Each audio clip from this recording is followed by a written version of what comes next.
Welcome to Which Side Do You Want, where we talk all things tennis. I'm your co-host, Ruffin Thornton, and I'll be joined by my good friend, James Skinner. Unlike most tennis podcasts, we cover hot topics, from the lawns to the concrete, from the pros to the park, and all things in between. Welcome to Which Side Do You Want? Hey, welcome back, tennis fans, to our podcast here at the wonderful studios of Another Wave Media here in Chesterfield County.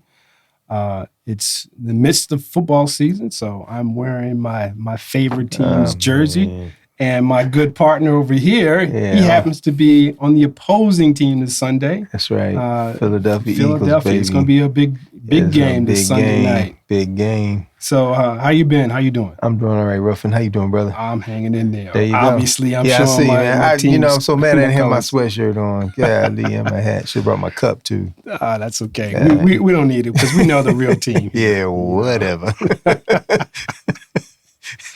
But anyway, we digress. Fly, Eagles, fly. Tennis. That's all I'm going to say. Yeah, fly, Eagles, fly. Well, I'm just saying, I hope y'all got an answer from Micah Parsons. But yeah, we do. We Slay. And Slay we trust, baby. And Slay you trust. What about Jalen Hurts? Hurts we trust, too. Okay. Yeah, don't worry. We got covered on both sides, bro. We ready. You better be ready. We can be ready. We're going to be ready. All right. But anyway, you been watching any tennis? Yes. Okay. I have watched a little tennis. Yes, I have. Yes. Cool. I'm glad to see that. Yeah. Saw some good matches. Yeah. Actually, it's been a good week of matches. Yep. So when we talk about our current events, we've got a couple on the WTA side. We've got, I'm going to start out with the tough one because that's the one that kind of surprised us. There's a tournament in Romania. I'm not going to butcher the actual name of it. Yeah. But they're in the semis. Actually, they've actually played the semis where Potapova lost to Plakinkova. Mm-hmm. And we just talked about it. What's her name from Italy is playing? Jasmine Paulina. Jasmine Paulina. She's playing in the finals of the Romanian tournament. It's good for her. That's clay, right? Was that on clay? I don't know. Okay. That's one of those tournaments that kind of slipped up on me. And I didn't see what the surface was. I'm surprised that I can barely pronounce the location, so I don't know much more about it. 250 though, right? Yeah, it's a 250 event, so it's still one of those things. Well, I'm pulling for little Jasmine. Hopefully she can get them 250 points. Hey, man, she needs them. Because she's ranked 78 in the world right now, something like that. Yeah, she's once you get in, outside the 100. I mean, you're in the 100, you're okay, but still, you got to get up in that. 40, 50 range, so you don't have to qualify for everything. For the larger 500 right, for the events. larger, bigger tournaments, yeah. And I like her. She's an exciting little player to watch. Yeah. So, and outside of Romania on the WTA side, you've got the San Diego Open. Oh, man. The flip side to the men's version, which was last week. And right now, as we speak, Iga Swiatek is playing Jessica Pegula, who just had a good match over Madison Keys yesterday. She's playing one semifinal, and in the other semifinal, we've got Danielle Collins, who's playing Donna Vecic. Yep, it's going, man. That's going to be a good matchup because she, Danielle beat in inform Paula Badosa. Right. So, that was a good win. That was a good win for her, and hopefully she's back on her ways because Collins she's not scared of nobody. No, Collins go after you, boy. Feisty wahoo. Absolutely.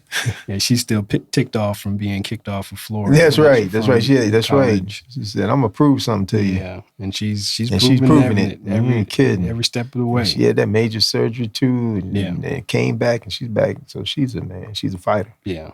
No doubt. So that's on the women's side. So on the ATP side, we've got a couple events. We've got, I'm probably going to butcher this one again, Gijón, Spain. We've got the Gijón Open. Yeah. This is the inaugural event, but I believe in that event, if I look at my records, in Spain, we've got one of my favorite players.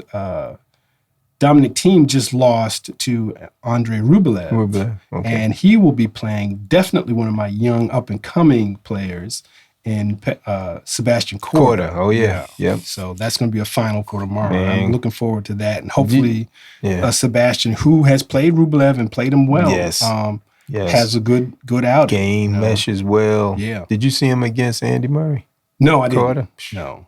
Korda was in control, man. Oh well, I can understand that. Again, if I was just like, now of course it's not Andy Murray. Right. 10 years ago, but still, it's Andy Murray. It's still Andy Murray. And, he's still got the mystique about him being one of the top four or one of the big four when all four were controlling the Grand Slam. Right. So exactly, he could be a Mount Rushmore person.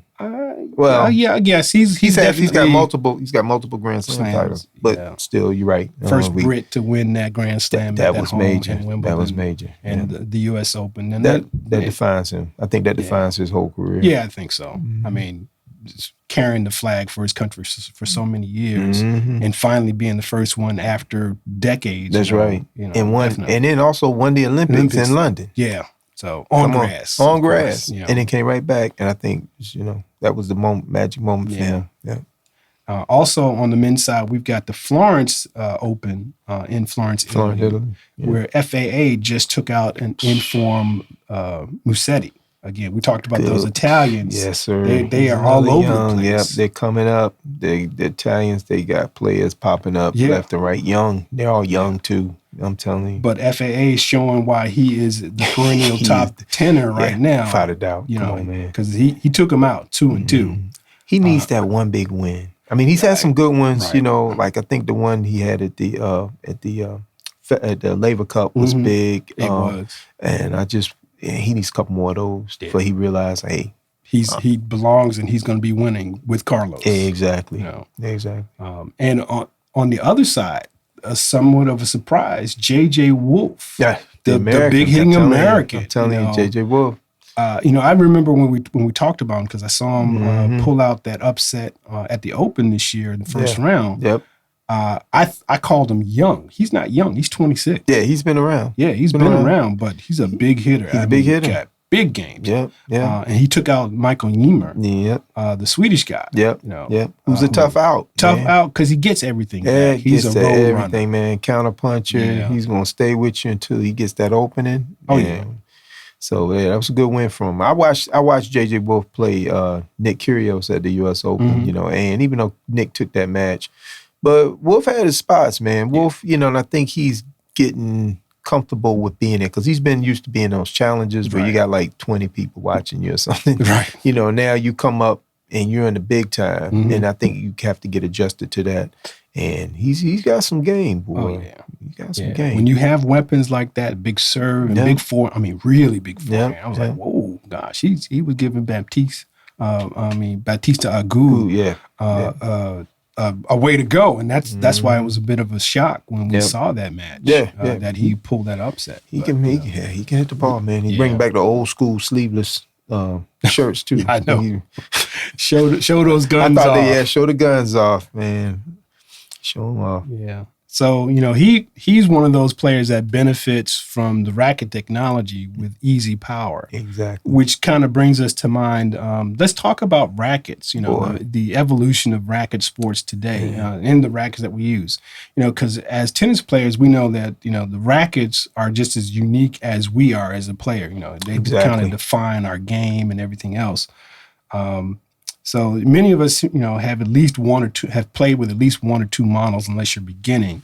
I know you've played with a number of rackets throughout your career. Yes. I've played with several. I started out with Pro Kenix. You played with what back in the day? My very first racket, I played with Dunlop Max Platfort as a junior, and then played with Jack Kramer, Autograph, and then I went to the pro staff, and then I went to Prince. Right. And you stuck with that for a while. I was with Prince for forever. Right. And just recently left Prince, and I'm on the Wilson, on the Wilson back bandwagon. On the Wilson side. Yes. But yeah, you're right. We've all gone through several rackets. I played with I remember when Rosignol. Rossignol. The Rosignol Strato. They had that, I played. Yes, they had that. It was a ski company shape. We can talk about that. I played with that for a while, and we all, like you went through a lot of rackets and everything. I remember when you played with Prince. I played with Prince when I had my elbow injuries. Yeah. I remember you. And then I quickly went, like I said, I grew up playing with, I started out with a Dunlop Max Ply Max Ply 4. We all did, man. In its wooden form, and then I went to Pro Kinex. I played with a Black Ace, which was the metal racket back in the day, and then I played with Silver Aces through high school and the early days of college. And then I desperately wanted a Black Ace, but that's one of those things. And then when I came back to the sport after I dropped it for a couple of years, I ended up playing with more traditionally struck rackets, like a lot of the Prince rackets. Right. I'm not Prince rackets. Wilson rackets. Wilson. Yeah. Mostly the Pro Staff line, and that's what I'm hitting with right now. We're going to talk about that a little bit later, but So since we're talking about rackets, what can you tell us about the history of tennis rackets? Well, I always joke when we joked the other night. I said the first tennis racket was your hand, right?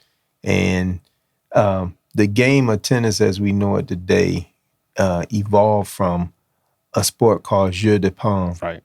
And monks in the French hills and Alps in their monastery, they have nothing to do, and they started playing a game where they took a ball and they would hit the ball with their hands across some type of fixture, like a net or something. And it became so popular that they started playing it so often. And eventually, they had these heavy leather balls they were playing with, and it was hurting their hands. And so eventually playing with hands went to playing with a glove. And then you went from a glove, and then you started playing with a type of mallet or, a paddle, right. And they went from there. And then that would lead on to a game that they would create early rackets to play a game called real tennis. Real tennis, yeah. And this was a game that was played, indoors is played, and then they called it the Game of Kings because there's royalty, princes and kings and stuff. This was their favorite hobby, pastime. And those rackets were made of solid wood. Yeah. And tennis as we know it, then it would evolve. In 1874, Major Walter C. Wingfield, who was the person we credit with inventing the game of lawn tennis, which evolved to tennis as we play it today. Right. He made the first wooden racket that was solid wood. Right. That was designed for lawn tennis. It was designed for tennis instead of being something that, you hit off a wall, or it was designed to be played on the lawn or grass. And of course now it was solid wood, but it had a bigger head, and it was easier for them to play on the grass. But it's solid wood. I mean, it's. Can I also add? Wasn't he the one that was trying to get a patent for not only standardizing the sport for lawn tennis as opposed to real tennis, also he came up with somewhat standardized rules. Yes. Not the scoring system, but right. Standardized rules that we have now adopted to our friend of the court if you're a USTA player. Right. That's exactly right, Walter. Walter Ruffin. I'm thinking of Walter Ruffin. Yeah, he is credited with creating the beginning he's the origin of tennis today, right? Of tennis we've had. But like I said, it was lawn tennis at that time, and his original patent the court was strange. That's evolved. You were telling me about you'd seen it's like he had like a rectangular, not a rectangular, circular or diamond shaped tennis court that he was trying to get patented, right? Which I thought was weird because what would that have been like? Right, we could have had a flower or a diamond on the court. That would have been interesting, but crazy, and the rules were strange. Like real tennis, the rules are so strange. When I see that, and I'm still trying to figure out how they play that. But anyway, and then racket technology really didn't change that much until like the 1940s. And then that was when you would first start having laminated wood rackets. Instead of having a solid wood racket, and we say laminated, you have several strips of wood, and it would mix different types of wood, like to get the effect. And those rackets proved to be superior to the solid wood rackets. Obviously, just in their playability. And as the game evolved, and by that point, you had, better players playing the game. And so they wanted a racket that could respond to their higher ability to play this game. Mm-hmm. They're not just hitting it back and forth each other no more. Now they're playing points, they're, doing things, and competition is now becoming a factor. So the players needed rackets that could effective, help their game and make their game more effective. Okay. Well, that sounds interesting. Yeah. So who are some of the main players in the history of tennis racket development that we should know about? Right. Well, I would tell you, rackets, you had rackets and players would play with certain rackets, and they weren't, they just played with the rackets. It wasn't a big thing because, and then with the advent of professional tennis, of course, that would change.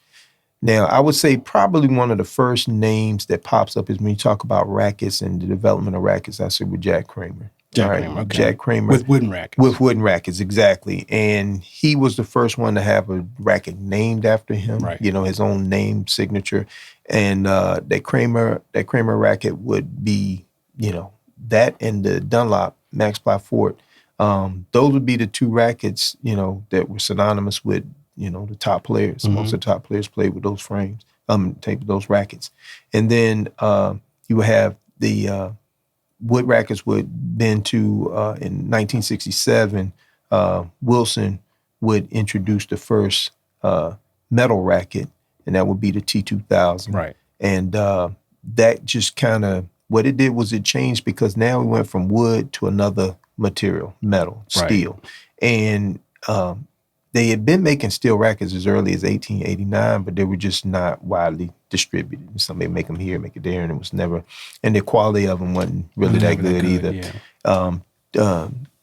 The tennis player, former French tennis player, one of the Four Musketeers, René Lacoste, he actually created the first, the steel, with steel the small frame. Head, the circular head, with the wrapped around it. And what it was, folks, is you had a small head, the metal head, and then you had the racket part wrapped around it, and it came down into the handle. So it's like, it's basically two pieces of metal, but you have the head is actually a separate piece, but it has the frame is wrapped around it. Mm-hmm. And he patented that, had an interesting string pattern because instead of having grommet holes, you have these like little metal brackets to go all the way around the racket, and that's how it's strung. And that sounds a lot like the T2000. In fact, do you have an old racket that we could show our fans? I have an old racket. It's not a T1000, but it is this is an old Bancroft tennis racket. And now when we talk about the first rackets that were laminated, this is a laminated racket. And this racket dates around the turn of the century, I would say either turn of the century, early 1920s. Right. And this is the Bancroft, and you can see they're laminated. There's several smaller rackets that are molded together to make this frame, and it goes all the way through the head. Now, this is, like I said, it's an old model. I'm thinking it's probably not really, right around the time, because this one would have had a leather handle on it. I think the leather handles came in like around the late 1920s. Yeah. So that's so in that range. And so this was just probably, the type of racket that you would play with. And racket technology pretty much stayed like this for a long time, until the 60s, until we started getting the advent of the metal frames. But this was basically what a racket was. And different, they would mold it differently, and you would have different types of wood in there, ash, and that was a primary. And then they would put a harder wood in there, so you put a softer wood and a harder wood for flexibility. For flexibility, exactly. Now this one was strung. I think it said on the side it was strung with silk, but most of the rackets were strung with gut. Actual cow gut. That's right, actual cow gut. They call it cat gut, but you're right. It was actually, they would make string out of the intestines of animals, and that's what they had. And so this would have been an earlier racket, like what you would play with back in the day. And rackets had big racket. And like I said, this one would have had a leather grip on it. So I would doubt, I don't know if it was turn of the century, but it's probably like in the 1920s or 30s, maybe around that time, maybe a little later. But that's what I would guess. And so this is it. It's like one of the origins of where we came from in the sport. And to play with this today, when we played with them, they were fine. We thought we was. But I remember I had a Max Ply Fort that I played with And I love that racket. And then somebody had one. I just said, let me go hit with this thing. Right. Oh man, I can't ever go back. Of course, we can't go back. Go back. And I thought that racket was played so nice. It was like playing with a tree trunk, you know. And but anyway, can you imagine if we tried to go out and do some of the things that we've gotten used to with the spins? Right. And we'll talk about that later. No, you can't play. You cannot play the modern game with those rackets. You can play these rackets were designed for you hit 3 types of shots. You hit flat, and flat. Slice. That's right. Flat, and slice.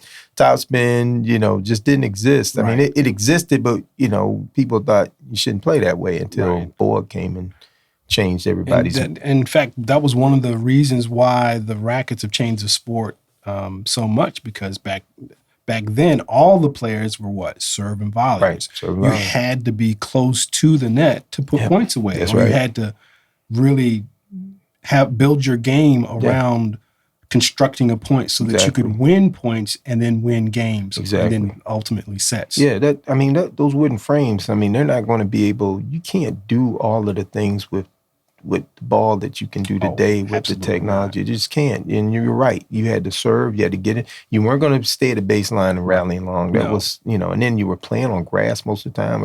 Those days. And so the ball was going to bounce low anyway. You got to get in. You got to put that ball away. And they were effective for that. Yeah. They were effective for that that style of play.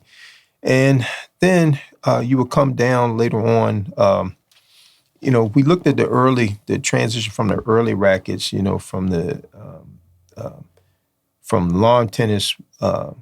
They did not change pretty much. Like I said, they stayed pretty much the same until we got into the 1960s, 1970s. And then we had some changes in rackets that would begin to, as the sport evolved, the technology would evolve, and then as far as the materials that the rackets were made from. Sure. So let's talk about some of that, some of those things. You already mentioned the T2000 in the early 70s and the mid 70s.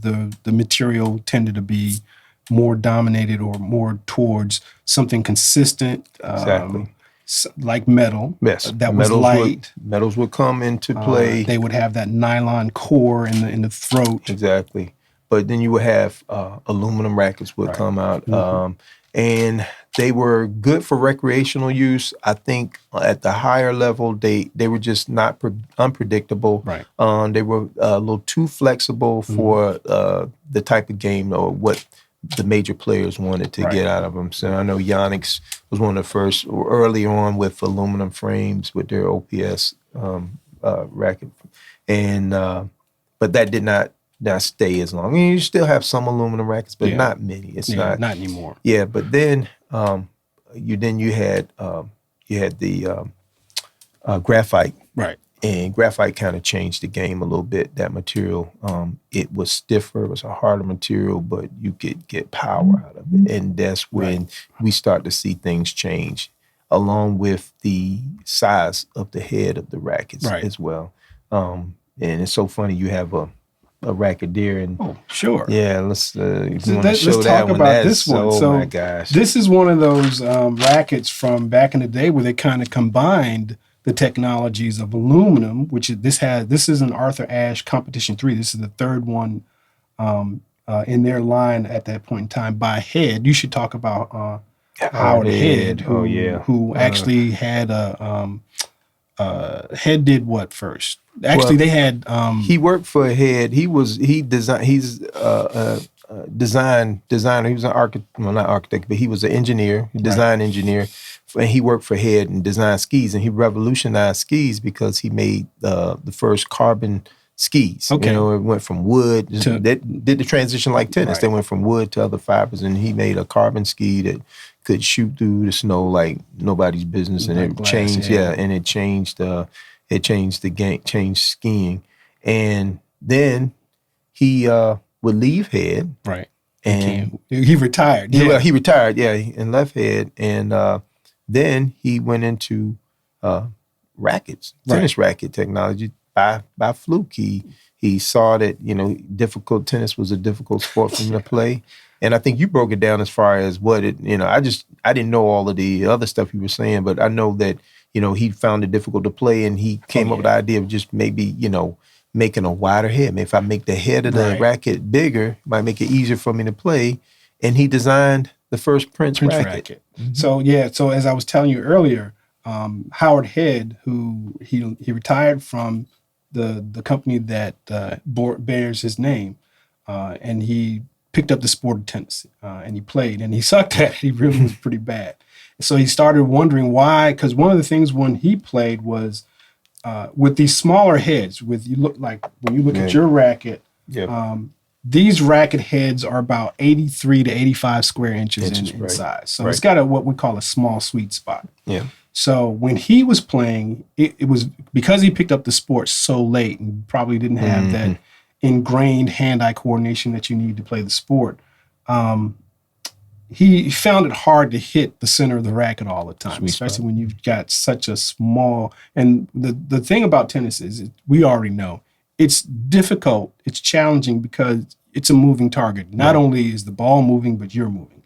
Anyway, we get to the reason why he thought he developed the innovation that led to Prince rackets. It was difficult for him to hit the center of the racket. Right. So he looked at. And let me just real quick, hold on. Mm-hmm. And when Ruffin is talking about hitting the center of the racket, we call that the sweet spot. Right. And that's where your maximum playability with your racket is in that center. Right. And if you can hit it there consistently, then that's going to separate you from being a good player to being a very good player, because of just how your ball is going to respond and your ability to do things with the ball.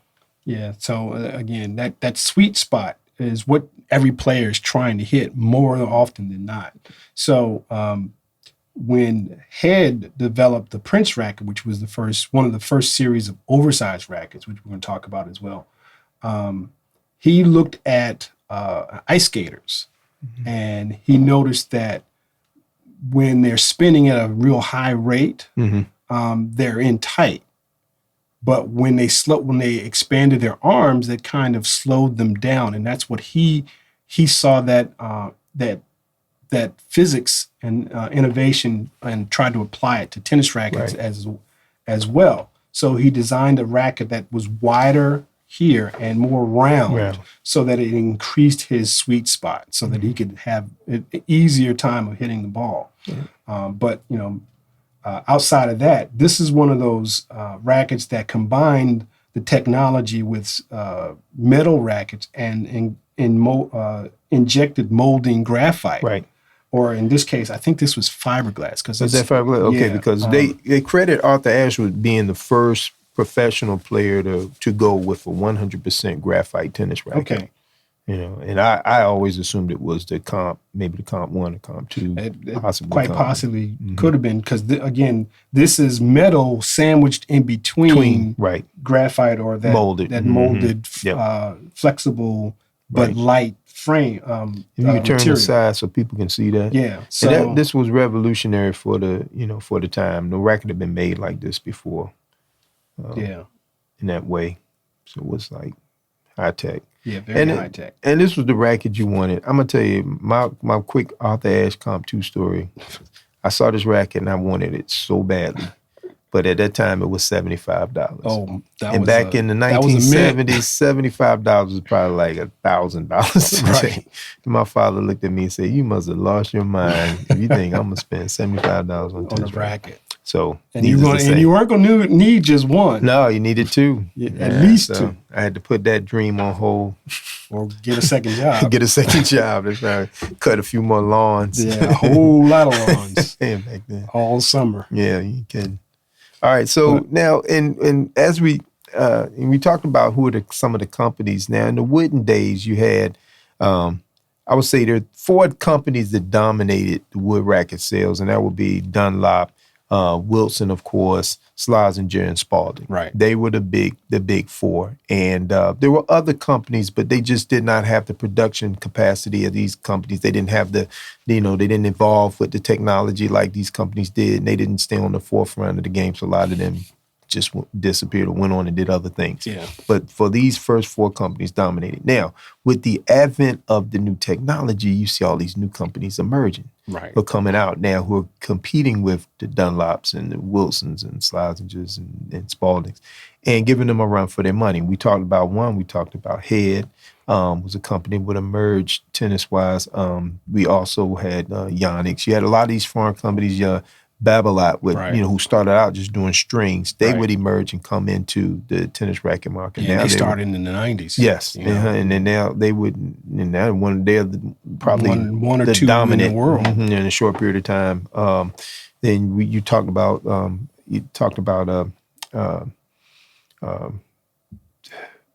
what's it? The Technofiber. I'm sorry. Technofiber. We talked about Technofiber. Yeah, it's another Prince, is not as dominant as they were a little while ago, but they're still, one of the racket companies.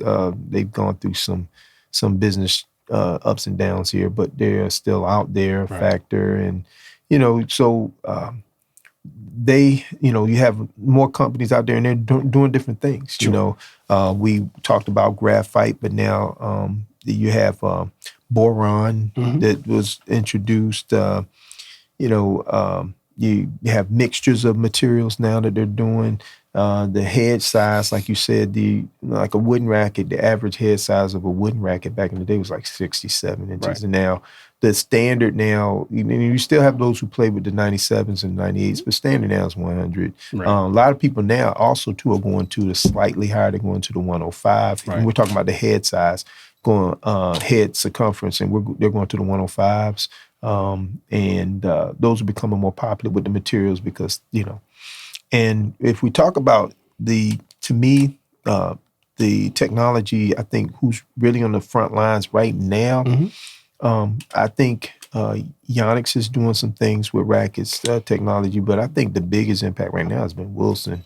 They came out with a racket, the Clash, and that what it is that it works on making a racket flexible. It's supposed to be flexible two different ways, vertically and horizontally. Okay. And what that technically does is it makes the sweet spot. It allows a bigger sweet spot. Okay. Within a 100 or 100, anyway, because they have any size. They have sizes from 98 all the way up to 115, I think. Okay. 110, 110.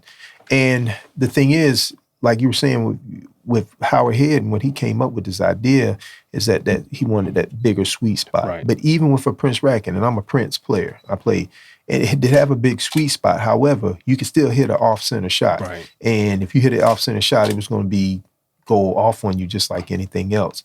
With the Wilson technology, you can hit off-center shots and you can still control the ball, the flight of the ball. And it also helps with spin as well. They did the things with the spin tech rackets. They did opened up the string pattern instead of having that dense string pattern to open it up.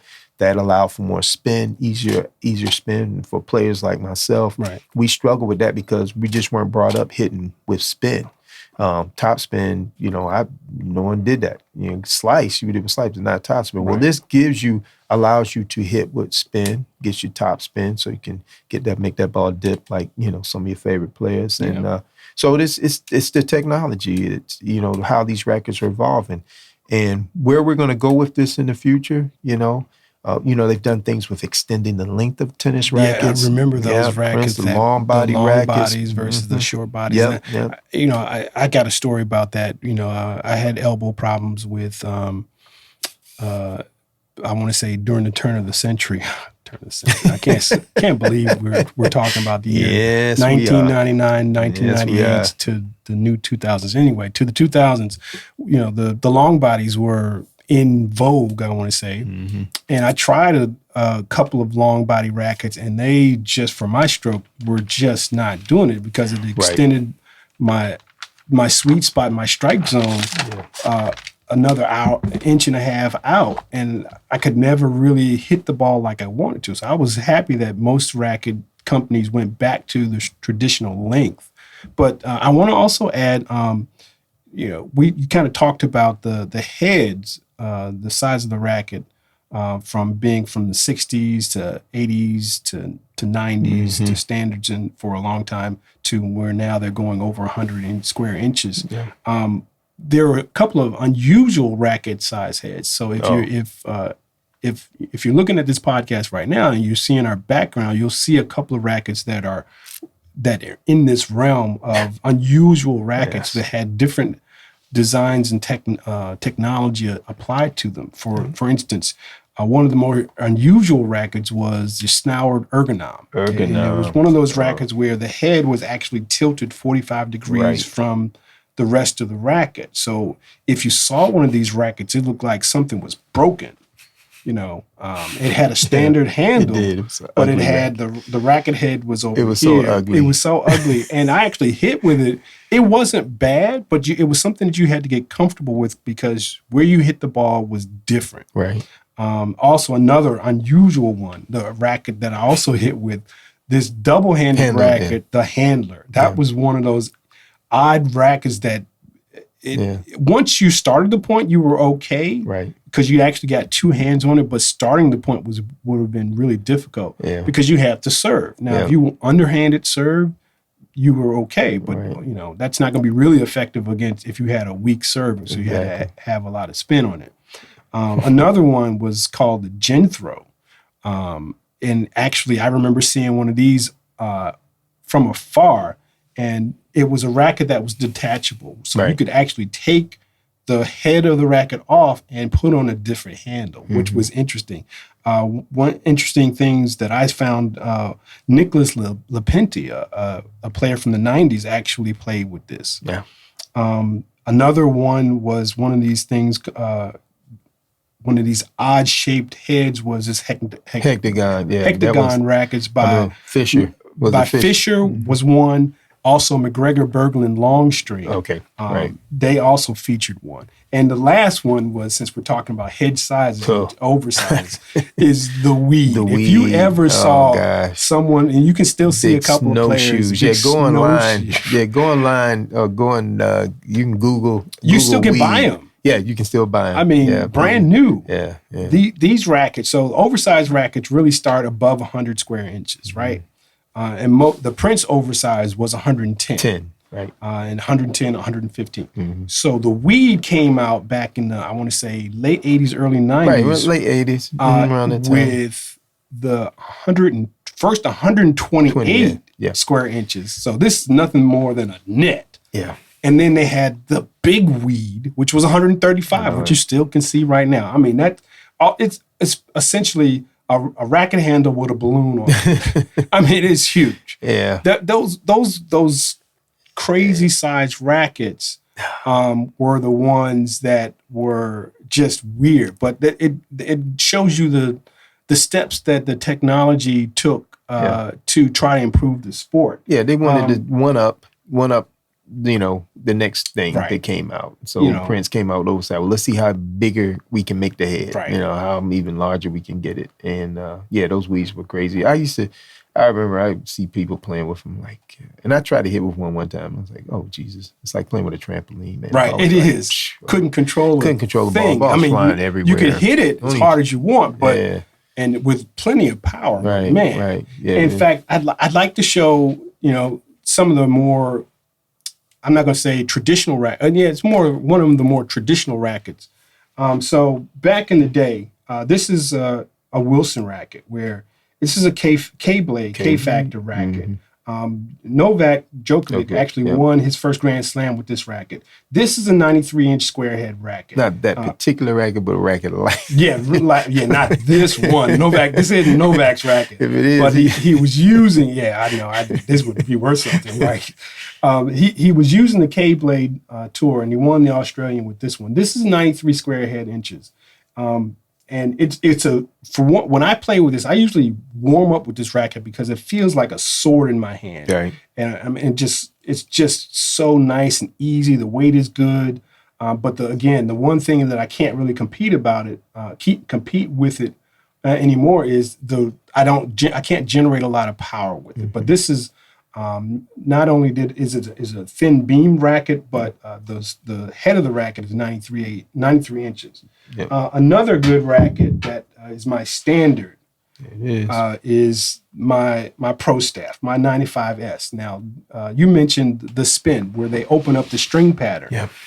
what they did was there are a certain number of grommets, and there are a certain number of these grommets. They took some of the grommets out to give you a wider pattern, which actually, when you strike the ball, it actually generates more spin. So this is one of those. It literally lifts and spins the ball. Spins off the ball, And when I started, I still hit with this today. When I started hitting with this racket, it was almost immediate. Mm-hmm. Yeah, that you could tell that I was hitting with a lot more spin since I hit with semi-Western, not heavy spin, but I could generate even more spin. So probably 10 to 15 more RPMs on every racket or every ball struck. And then now we move to a 97 square head inch racket. This is Roger's last pro staff. He moved to a 97 and won again the Australian Open when he was playing with it. Not this one, of course. His was all black, but the square head inch of the surface area, 97 square inches, is what he hit with, and it's a great feeling racket. He did end up going up to 98s though. Yeah. But it's almost perfectly balanced. They call this a little bit headlight, but it just feels really good, and you can do whatever you could do with the 93 inch or smaller head rackets. You could do with this one without sacrificing your control, and that's one of the things that the technology kind of did with all of these. Everything that from the start of your hand when the racket sport was just what was it, jeu de paume, the French word.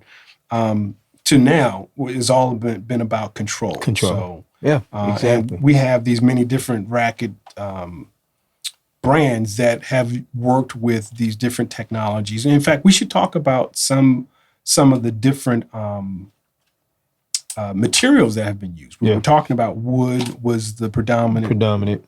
And then we moved to metals, went to steel, went to aluminum. Then we went to boron. We went to straight graphite, and you went to boron, and now titanium. You got hypercarbon. Prince had the triple threat with the woven. Remember with the woven, the braided, yep, and Kevlar, ceramic, because I remember mesh. Prince had a ceramic. And so the Wilson, they had their version of it. I played with ceramic. I played with then you had they do things with the thickness, the width of the racket. You had the wide bodies. The wide bodies. Then, of course, you do things with the string patterns. Prince came out, and I played with them. Also, the speed ports. We had the larger holes. And I played with the speed port, and also the hybrids. You had the hybrid rackets. So there was always something that, they're always trying to stay ahead of the game with the technology. Some of it is didn't do anything. But then some things made a difference. Yeah. You can tell, having not a less dense string pattern does in fact help you with your spin on your shots. And also certain materials do lend themselves better for me. I stopped playing with Prince and started having shoulder issues. So I went to a different racket, and you can immediately know the difference when you hit with something that's not the torque on the stress on your shoulder and your arm and that sort of thing. And so some of the things do work. Yeah. You have to, but everybody is different. No racket, it's like shoe sizes or anything like that. Everybody's is different. And rackets, somebody always asks me, what's a good racket? I said, well, it depends on how you play the game. Yeah. Without knowing how you play, I can't tell you what's a good racket for you. And every company, they have their specs. They'll tell you this racket can do this racket can do that. Yeah. It can give you spin. It's a great racket. But the bottom line is, how does it feel to you? Absolutely. And I don't care what they put in it. If the racket doesn't feel good, you're gonna spend, and now you're spending $300, with string close to $3 bills for just a racket. You better make sure, I want to make sure I like that racket. I'm gonna love that racket. I don't want to get it. So, you have to test around. But the technology is there. Rackets have come a long way from that wooden racket I showed you earlier. And we were limited in what we could do with those rackets. Now, we didn't know any better because we didn't know what else was out there. Sure. But now we do. It's amazing. And so it just makes you wonder what's going to happen in the future. What are some of the things you're going to do? We're kind of at that period now where they're doing more things with the materials in the racket and that sort of thing, and also the spacing of the racket, of the heads and everything, to try to elicit a different feel. Like I said, I think Wilson with the Clash racket that they had, that technology that they use now, they're implementing it in their other rackets. Mm-hmm. They're implemented it in the Blade. They also implemented it in the Ultra, and I'm sure they're going to do something with Pro Staff eventually. And so like it's Babolat, they jumped onto the market. They have probably what junior, at one time, every junior player I saw, top junior player, was playing with Babolat. Absolutely. They were getting them early. And so they came on the market and like gangbusters, you know. And of course, they had some of the top players, Ruffin, he's been the flag bearer for Babolat. And that Aero Pro is just ridiculous. Yeah. That's his racket. Yeah. They've changed it a little bit, here and there, but it's basically that same racket, the design, and he works it like a magic wand. And same with Federer and the Pro Staff. Right. I mean, will he ever play with another racket? Nope. Probably not. Nope. In fact, didn't he sign a lifetime contract with Wilson? Yeah, I think he's, and Wilson got him early. He's been playing Wilson since, I don't ever remember seeing him play with anything else. Even when he was a junior. And some people you see him change rackets. Right. Novak. Changed. Djokovic changed. Yeah, he changed from Wilson. To, that's right. Head. Yep, to head. Yeah. I think Murray changed too. Yeah, Murray changed. He sure did. He was he head first, and then I can't remember. What is he doing with now? I think now he's playing with. Good question. Yeah. Well, we can figure that out. Yeah, we'll talk about that later. But yeah, and then now you have. Couple other racket companies making their way in. Their head is starting to come back, emerging. They're picking up some players. They've had some established players, but with Djokovic coming on board, and you got Coco Gauff with head, and they're getting a little. And they've done some things that they've got their technology and their rackets are coming up. You talked about the head boom. Yeah. That's and what they're doing now. A lot of companies like Wilson started with their racket with the Clash, and now I think Head is doing it with the Boom. I think that's their answer to the Clash. And what they're doing is they're making rackets that are easy. Like before you get a racket, you had to adjust to it, make a little adjustment to get it to feel right. Now these are rackets, you take them off the rack, you buy them, string them up, and they just feel good right off the bat. And that's what you always want. And that's what you always want. And some people, I remember Wilson would talk about how when they first came out the Clash, it simplified the game, and people were like, well, that's horrible. You're making the game simple. And Wilson's like, what do you mean? We want to bring more people into the sport and more playing. And if they get a racket that they instantly like, we win. Okay. Right. And I think Head with the Boom, I think they're doing the same thing. It's a racket that, it just feels natural to you right off the bat, hits well. And I'm sure a couple other companies going to be coming up with one. I think Yonex will be, they're on to theirs with, I can't remember the line, the racket that they're playing with, but that they have out. It's their, it's the, I can't think of the name of it now, but that's also that universal racket. And it will, a lot of players can play with this racket. The range of players that can play with it has expanded now. So you can go from your beginner club player to an advanced player can all play with the same racket now, which hasn't really been the case. Usually certain rackets were specified for a certain type of player. Usually the heavier the racket. Because you control it, and the stiffer the racket, heavier, stiffer, and as well as something that would, because it's all about physics, something that would drive through the strike zones and control the ball the way that you want it to based on your game. The lighter rackets, which are much easier to control, manipulate for a novice or someone just starting the sport. who doesn't have quite the same skill set as someone who's a little more advanced, would want something that's easier to control. But if most of the time, you're right. Most of the time, but like we said before, everybody's different. I've seen some advanced players who are really good players. They play with, like rackets with bigger heads, and they just, and then I've seen some players who, beginner players or maybe a 3.0, 3.5, and they play with a pro staff, right? And it's everybody, it's just what works for you, what feels good for you, what feels good for you. So we'll see. Oh, so funny. Venus has a blade.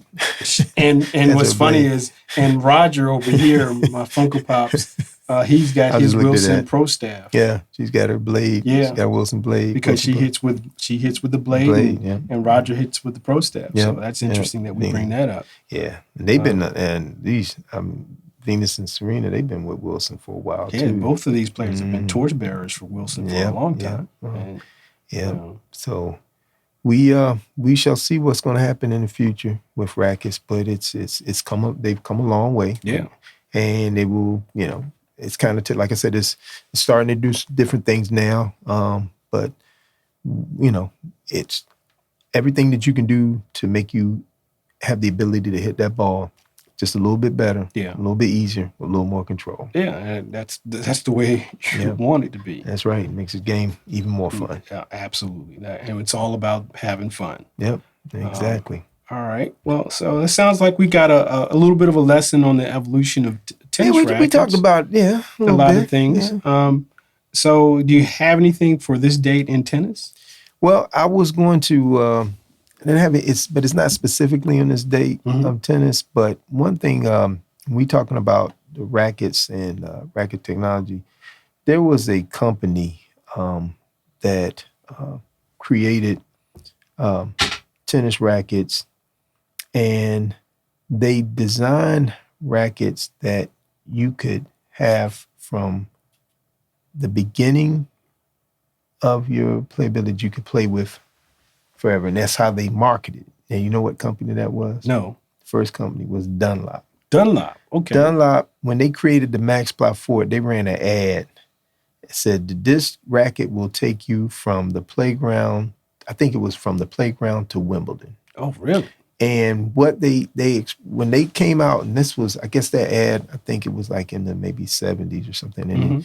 And of course, it was what they wanted to do was they wanted to market the racket to wider people. Okay. We just talked about earlier how you wanted rackets that would appeal to all types of players. Yeah. And they were like one of the first ones to do that. And of course, I think on the ad, they had like some kid playing, and then you go all the way and there was Rod Laver playing. Rod Laver, he's got a Wimbledon trophy and he's got a Dunlop Max Ply in his arm. And so that was the beginning of this idea of making that universal racket.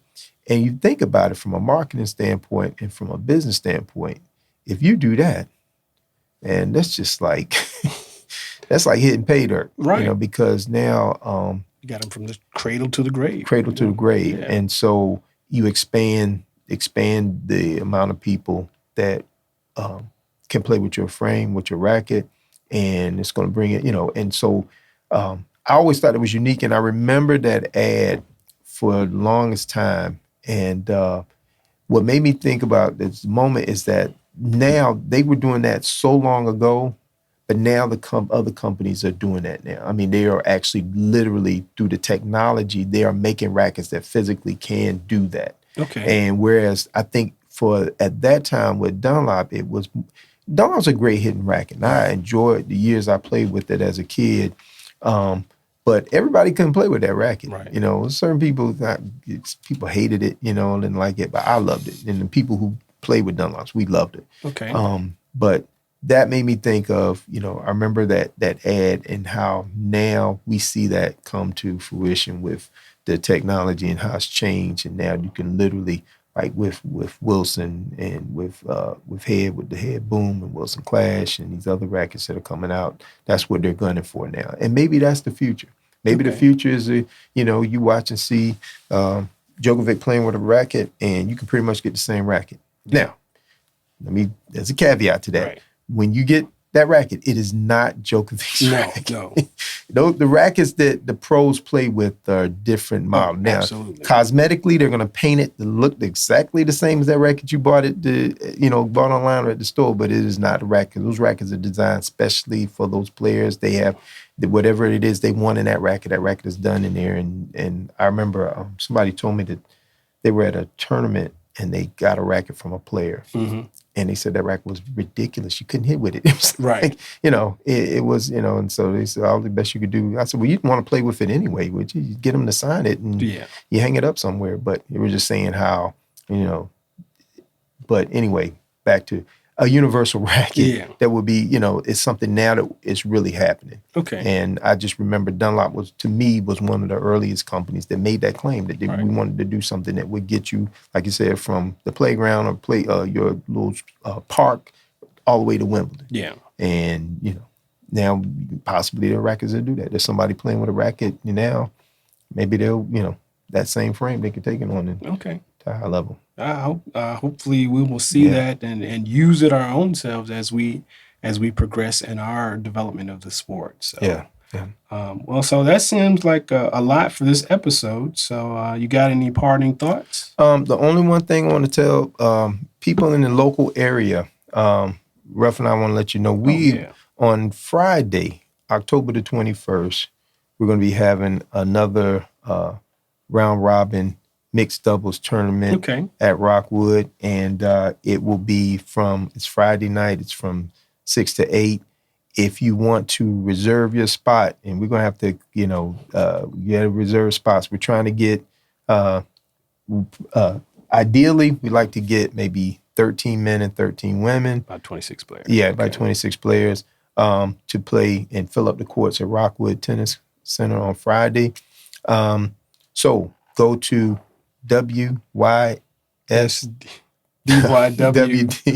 Yeah, now you got me. Or at Twitter. Go to at gmail.com. Oh, okay. Tennis. So you want to just go ahead and to enter or to reserve your spot, just go ahead and email your name on our email address, which on our Gmail. WSDYWtennis at gmail.com. So let me say that again. WSDYWtennis at gmail.com. You can also hit us up on Instagram at hashtag WSDYWtennis or on Twitter at hashtag WSDYW. Right. One. I keep forgetting the one. There you go. If you want to reach out to us on social media, anything like that. We still haven't gotten on Facebook, but we're going to work on that. We're going to get there.